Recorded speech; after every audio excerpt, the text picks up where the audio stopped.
Hello, David McMillan here, retired smuggler, nearly 40 years in the drug wars. Where are we now? I've been thinking of 1997. What was happening that month? Well, the Russians were in trouble in space. William S. Burroughs, the Beat Generation writer, had died. There were some massacres here and there around the world. And in Britain there seemed a bit of a new atmosphere around with what was a kind of touchy-feely Labour, that is, slightly vaguely socialist Prime Minister Tony Blair. Something else happened at the end of the month, another death. It was Princess Diana, and I remember it because it changed the city. Within hours, people were calling each other all over town. Yeah, it was an unusual death. Car accident, and you can imagine with Princess Diana and her boyfriend, the wealthy son of an Arabian businessman who lived in London for many years. Dodi Fayed had died in the car as well, due to poor driving by a drunk driver who was in charge. But that doesn't really matter. What I remember most is the effect it had on the city. There were flowers draped all around the cathedral. Traffic was almost brought to a halt. It took me, more than an hour to go 5 miles. I got out of my taxi and walked. And in walking, I saw the faces of people. People were moved, upset. Her Majesty the Queen was criticised for not showing enough compassion. What was going on? Many people at the time were surprised by the mood, the intense feeling, a kind of wave that had come through, an intensity that was brought to mind by the trial of Ramzi Youssef, a World Trade Center bomber that began that month as well. Yet a kind of passionate suffering. And I'm reminded of that now because although it was quite a different thing to the feeling now, the mood was somehow similar. For my life, it was just business as usual. I was living in a mews house. I had a little network going on of smuggling. Not a huge thing, a few kilos here and there in Colombia, Afghanistan, Pakistan. But I had about 5 passports. My world was quite in order. I didn't know that soon I would be dissolved into the torture dungeons of Karachi. But that's got nothing to do with the mood at the time. I was optimistic. Though when everything is going well, that's the time you think things might suddenly and unexpectedly turn bad. What was all the weeping about Diana's death about? I mean, why was it so many people and such a national thing? In fact, an international thing.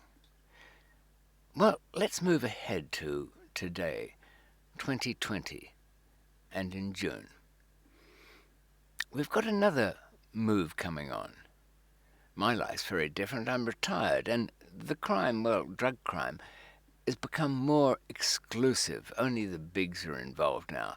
Lockdown and the change of international flights have meant the independent smugglers have all had to, if not lock down, then certainly go quiet, go dark.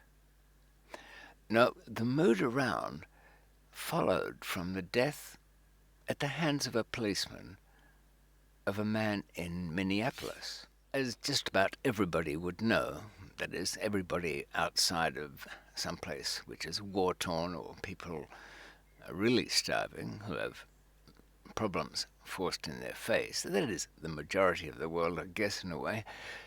But probably half the world certainly knows that George Floyd was killed in about a 9-minute period by the policeman leaning on him, suffocating him. Now, a death by African American is not unusual, and in fact, a death from a policeman's hands is not unusual in the United States. So why did this one get so much? So much of the wave going across the world? Well, in part, it is the media immediacy. We can attribute just about everything to that world movement. Of course, the event itself was pretty awful, but what underscored it was the timing, the long minutes going past. It's one thing to see a horror, it's quite another thing to endure it for minutes on end. Much of the world, for the last 3-4 months, have been on a kind of lockdown. That is, kept away from their jobs, their normal life, confined to their houses, restricted in their movements, compelled to wear masks in public and take special precautions. People were obeying those rules largely. They were being obedient, not as obedient as they were in China, where it was almost eradicated, but really, for Westerners, quite obedient. They did what they were told. They behaved themselves. They were good. They allowed the hospitals to cope with the influx, which was what being obedient meant. Let's not all rush to get sick at once. So, as the lockdown eased, this story came up. And what effect did that have, and why then? Well, everybody will say to me, David, what do you want about? It's the cause. Black Lives Matter. Indeed, yes. But it's not a new cause. It's been around for a while. And it's perfectly valid. But here's the thing. I couldn't help feeling that people, having been obedient and obeyed the law, felt they were due some reward. And the only reward from the state is something of change. Sure, big government, the rich ones, were paying people to some degree to stay home and compensating those who were suffering in a small way, though their lives were not changed for the better over it. So, having been so obedient, people expected a reward for them being true to civilized behavior. And the best reward would be action taken on some outrage.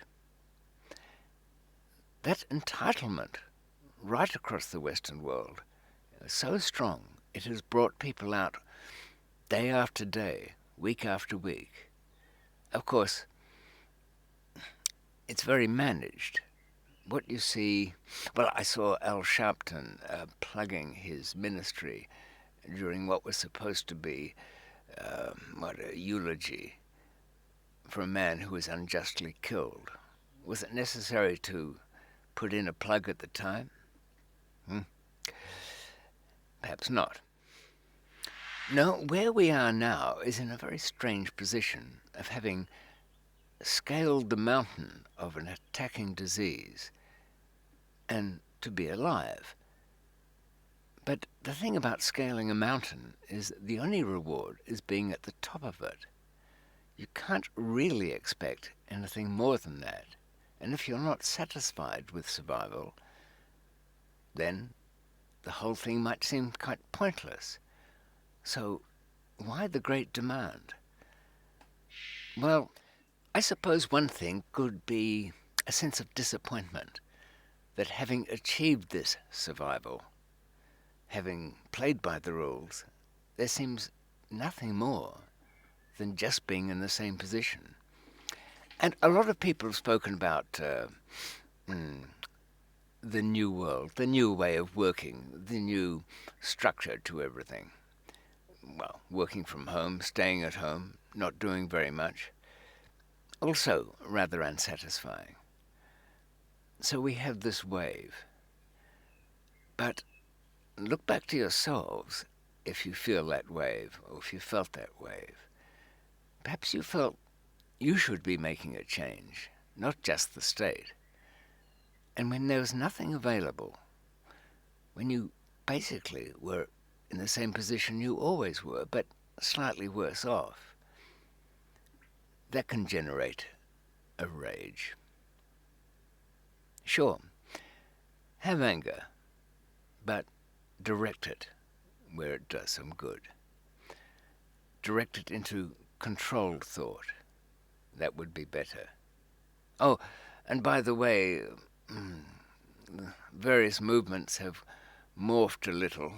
At the moment, people are running around being iconoclasts. Traditionally, they were the people that destroyed religious icons, iconoclast wreckage. And that's been going on for centuries. It was done in the old days, in the few hundred years into Christianity, to prove that somebody was holier than the next guy. I will break the statue because it's impure. It's something in Islam as well. But at the moment, it is pulling down statues of people who were slave traders. Yes, there's absolutely no connection really between those days and this, except the continuation of history, which always has a connection. But could you feel anything by that? Perhaps I'm not qualified to talk, but I am in the sense that I'm a leper of my own kind. I might not be branded from birth, and all my leprosy, public shame, was brought about by my own actions rather than imposed upon me, but I just mention having been in chains and called white trash and been in Asian dungeons. I mention these things because even though I was not faultless in bringing this about by any means, but I had the experience. I suppose our sense of the unjust within our own lives depends on timing. If our father was unjustly robbed of his fortune, you'd feel that. Our grandfather, yes, it affected the family for 2 generations. Great-granddad, great-grandmother was raped by the Cossacks.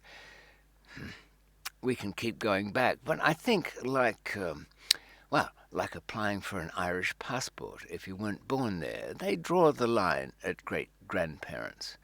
Well, up until recently they did. One of the things I knew from the old days. So perhaps we should draw the line there too. Otherwise, statues of Julius Caesar must come down because he was certainly a slave owner.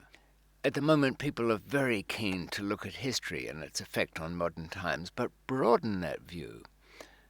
Go back a few centuries and see, most of it is luck, circumstance. We don't have any great forefathers. They're all up to some mischief or other. And who was it? Was it Balzac who said every great fortune depended on a crime or began with a crime? Yes, depends how you broaden the definition of a crime, but we get his point. Most of the lords and nobles from the old days, they gained their fortunes by being complete scoundrels around the world. Sure, in their older days they did good things with their wealth. That's expected if you're rich enough. Philanthropy is what you do to clean your past, and you get rewarded for it one way or another. Yet it's true enough, we little humans have no sense of time. We cannot imagine the great shift of tectonic plates around the earth creating mountains. And we look at layers of stone and simply cannot imagine the millions of years. When we see a fossil, we don't know that it's actually a replica of the bone that was once there, transformed, yet preserved in image only. It's not the thing itself. Indeed, the feeling we have at the moment is perhaps not the thing itself. It's a dissatisfaction that we have done something and not been rewarded. Well, I don't know, if you're like me, you would have known from the outset that no good deed goes unpunished, and that's the way it will always be. So forget about trying to comprehend time, just accept the numbers on it. And what we can do with time is plan our future time a little better. I hope so. Good night.